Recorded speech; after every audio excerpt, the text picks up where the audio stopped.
நம்ம சேனலை பார்க்க வந்த எல்லோருக்கும் என்னோட அன்பான வணக்கம். நாம் இப்போது பார்க்க போகிற செக்ஷனோட பேர் கதை கேளு கதை கேளு. வாங்க டைமை வேஸ்ட் பண்ணாமல் உடனே கதைக்குள்ளே போகலாம். ஒரு சீடன் தன்னோட குரு கிட்ட போயிட்டு எனக்கு இந்த வாழ்க்கையை பற்றின ஒரு புரிதலை ஏற்படுத்தி கொடுங்க அப்படின்ட்டு சீடன் கேட்குறாரு. குரு அதற்கு எதுவுமே சொல்லாமல் தனக்கு முன்னாடி ஒரு 3 பாத்திரத்தை தண்ணியோடு எடுத்து வைக்கிறாரு. அந்த 3 பாத்திரத்துக்கு முன்னாடியும் 3 பொம்மைகளை வைக்கிறாரு.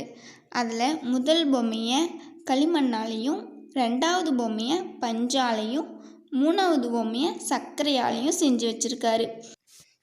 முதல் பொம்மையை எடுத்து தண்ணியில் நனைக்கிறாரு. அது கரைஞ்சி அந்த தண்ணியை அசுத்தப்படுத்திடுது. 2வது பொம்மையும் அதே போல் தண்ணியில் நனைக்கிறாரு. அது எல்லா தண்ணியும் உறிஞ்சிக்கிச்சு.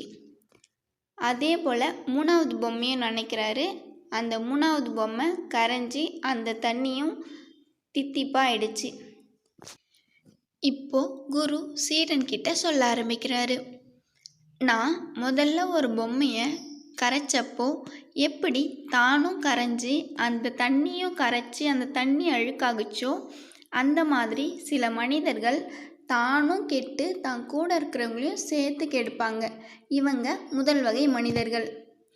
2வது பொம்மையை நான் கரைச்சப்போ எப்படி அந்த தண்ணியை ஃபுல்லாக உறிஞ்சிக்கிச்சோ அந்த மாதிரி சில பேர் தான் கூட இருக்கிற மற்றவங்களும் நமக்கு மட்டுமே வேலை செய்யணும் அப்படின்னு நினச்சிக்கிட்டு தன்னோட வேலையையும் மற்றவங்களையே செய்ய சொல்லி அதில் சந்தோஷப்படுவாங்க.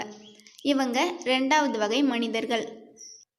3வது பொம்மையை நான் கரைச்சப்போ எப்படி தன்னோட சேர்ற தண்ணியை தித்திப்பாக்குச்சோ அதே போல் சில மனிதர்கள் தானும் சந்தோஷமாக இருந்து தன் கூட சேர்றவங்களையும் சந்தோஷமாக வச்சுப்பாங்க. இந்த மாதிரி மனிதர்கள் தான் நம்ம வாழ்க்கையில் தினம் தினம் சந்திக்கிறோம். நீ யார் கூட சேர்றன்றதை பொறுத்து தான் உன்னோட வாழ்க்கை தீர்மானிக்கும். நாம் தண்ணி மாதிரி இருந்தாலும் நம்ம கூட சேர்றவங்க களிமண் மாதிரி இருக்கிறாங்களா, இல்லை பஞ்சு மாதிரி இருக்காங்களா, இல்லை சர்க்கரை மாதிரி இருக்காங்களா அப்படின்றத நாம் தான் தேர்ந்தெடுத்து நம்ம கூட சேர்த்துக்கணும். அப்போ தான் நம்ம வாழ்க்கை நல்லாயிருக்கும் அப்படின்னு அந்த குரு அந்த சீடனுக்கு சொல்லி முடிக்கிறாரு.